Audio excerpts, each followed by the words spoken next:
Again, asked about Rodri, and of course this is going to keep coming up because he is the best player in the world right now, Ballon d'Or winner, and he's going to be missing for some time still. We've added this defeat ratio. We often talk about win ratios, but I think the defeat ratio is more significant when it comes to Rodri. You see with him in the side, they only lose 2.6% of games. This is since February of last year. Without him in the team, they lose more than a third, 35.7%, 10 of the 28 games they've played without him. Is it all about him, or is it a bigger picture? I think big part of it, of course, if you look at the stats, it tells you there. I think it's not just what he does on the ball, it's what he does off the ball as well. The positions that we showed in analysis, he would be in them positions and then he starts attacks, he doesn't panic. He's been chipping in with goals as well. But now, after the 50th, I'm starting to think it's something bigger than that, because it was not just the midfield. The defenders are not doing the basic things. The midfield's getting overrun, and then we're just expecting Haaland to score in every opportunity. Midfielders need to start chipping in with more goals. The fluidity of the team is not the same or what it once was. So I'm not in panic mode right now, but I think there's definitely cracks starting to appear in this Man City team.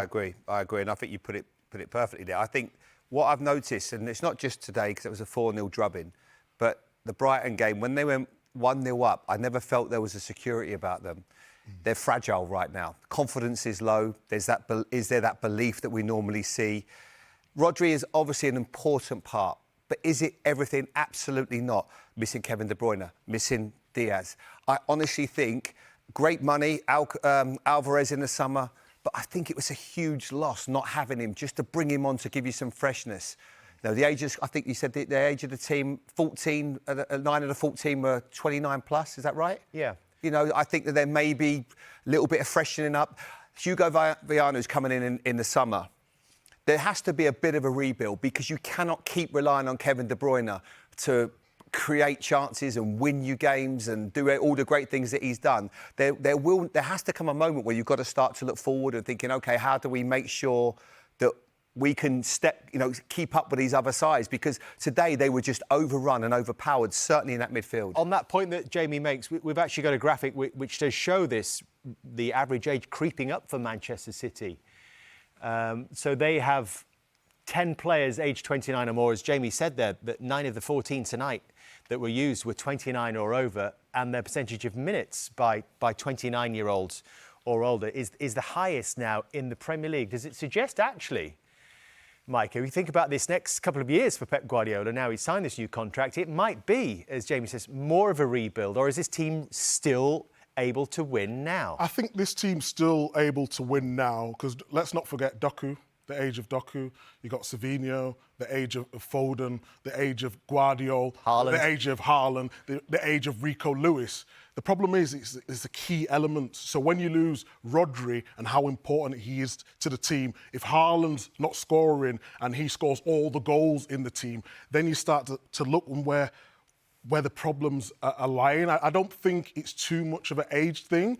I just think the players, Oscar Bob, at the start of the season, he had an unbelievable pre-season. He would have been playing in this team. I don't think Man City, especially in history, have allowed the team to get too old without freshening it up. I just think the key players are not playing at the level we all have seen. What we're going to be saying, and everyone's going to be saying, we'll write this team off at their peril.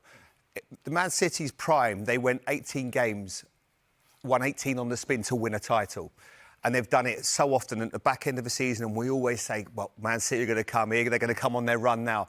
I don't see, and it might be a foolish thing to say, I don't see that this team right now, where it's at, without the players that they're missing, and the players perhaps not being at the level that they have been over the last few years, are capable of doing that.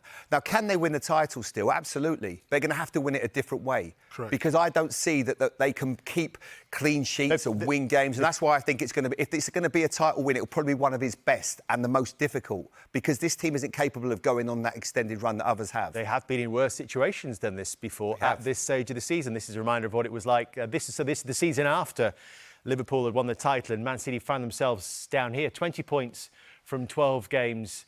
So similar stage of the season. They then went and won the next 15.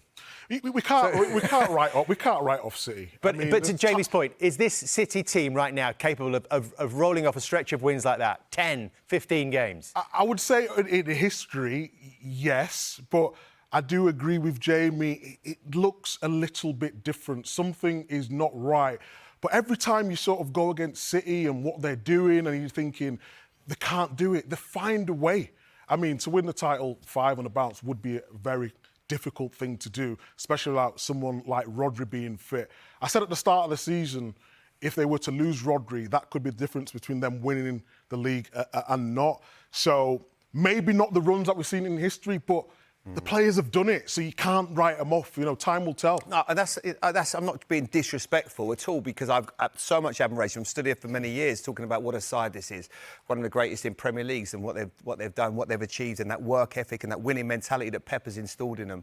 But just feel this group right now just feels wounded. Yeah, is that wounded animals are dangerous? I'm just not sure when I watch City right now that they've got that inner strength to do it. Lastly, before we move on, I think in the runnings before, it might have been just Man City versus Liverpool.